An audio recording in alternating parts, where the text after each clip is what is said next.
Today we're going to look at why Julian Alvarez will be the perfect signing for Liverpool this season. So, following the decline of Diogo Jota and the consistent poor form of Darwin Núñez, it's become painfully clear that Liverpool are lacking a focal point up top whose name isn't Mohamed Salah. So with that in mind, the attention turns to the upcoming summer transfer window and who would be an ideal fit for Liverpool's front three through the middle. Alexander Isak continues to be linked to the Reds, but instead the club need to perhaps be looking at one Julian Alvarez, who's been tearing La Liga apart since his transfer to Atletico Madrid from Man City last summer. So what is it about Alvarez that makes him so effective for Liverpool? Let's first look at the shooting stats of the World Cup winner this season in La Liga. So per 90 minutes, Alvarez is recording 1.18 shots on target, which ranks in the top 75% of strikers in La Liga. He's managing this from 2.56 shots per 90, which gives him a percentage of 46% per 90 minutes. Now compare that to Darwin Núñez and Diogo Jota, who are recording a shot on target percentage of 40% and 31.4 respectively.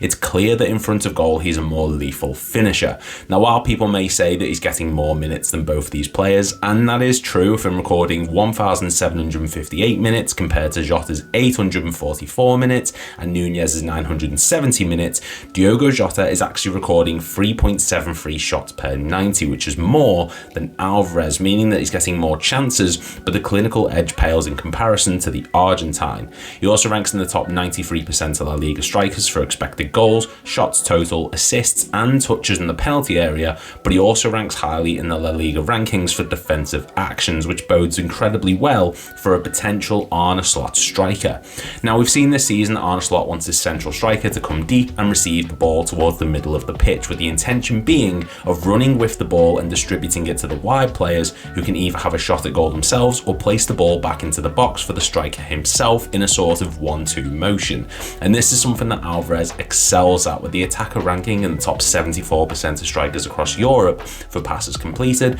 progressive passing distance, expected assists, and he even ranks in the top 96% for passes into the final third, which combined with the progressive passing distance shows that he has a desire to lay the ball off to attackers who are placed further than himself on the pitch, and not just simply trying to impose himself as a goal scorer. Not only that, but he records 3.31 progressive carries and 2.13 carries into the final third per 90 minutes. Now compare that to Darwin Núñez, who records just 1.86 progressive carries and 1.48 carries into the final third, and you can see the stark contrasting qualities between the two in this department, despite the fact that one of Núñez's so-called strengths is running with the ball and his energy to get forward. So while this sounds promising, it's one thing to pass the ball off to someone like Mo Salah, who we're aware can beat a man and create chances, but what about the individual player's ability to dribble past the defender and makes things happen? Because with the aim of the central attacker in Slot's system to be about running into space, it's expected they'll meet some resistance in front of them, a challenge which Julian Alvarez has been relishing this season.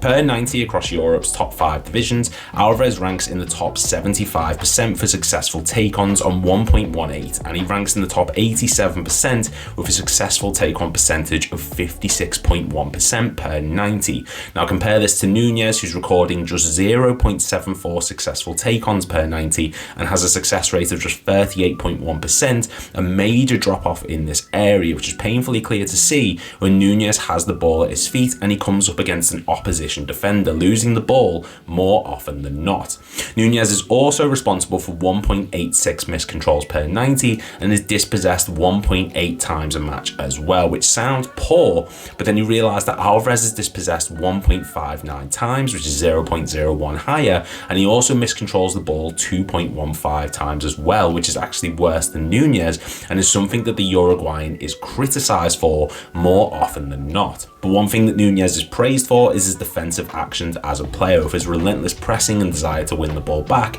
a major part of why the fan base admires him at certain times. It's his bread and butter, but it actually is better than Julian Alvarez. So per 90 minutes, Núñez is recording more tackles won, and is challenging more dribblers per 90 minutes than Alvarez, with him also putting in more interceptions and clearances also, which shows how Slot relies on the attacker to put pressure on the opposition side in an effort to win the ball back and create chances for players like Salah and Gakpo. But while he's winning the ball back more, It's his end product which is lacking, and his passing success rate and key passes rank lower than Alvarez, which means his press is better than the Argentines, but he's not doing anything with the ball following this relentless press, while Alvarez's pressing is few and far between, but his distribution and decision making is above Nunez in almost every department. He's also recording 42.9 touches per match, while Nunez is recording just 28.67, 21.8 touches in the attacking third compared to Nunez and his 16.14, and he's receiving 31.08 passes per 90, unlike Nunez,